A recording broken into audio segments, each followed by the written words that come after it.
Okay, so to create a cipher wheel, you are going to need some of these objects. 2 circles, and notice that one circle is slightly smaller than the other. Protractor, compass, you need the compass to make the circles, something like a drawing pin, a needle. It's going to be sharp, so you're going to have to be careful, a paper clip, something like that, and some glue, some blue tack, sorry. So, use your compass to draw 2 circles, cut them out.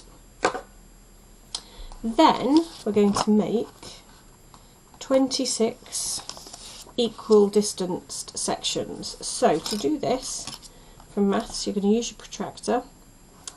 There it is, and I can tell you that it's 14 degrees. It'll be 14 all the way till about W, and then make them just a little bit smaller because it doesn't quite equally go into 260. So make 2 of them, and it's a good idea, but you can't really see very well on my video, but actually these are different colours. These are blue, these are black, these are lowercase, these are uppercase or capitals, okay?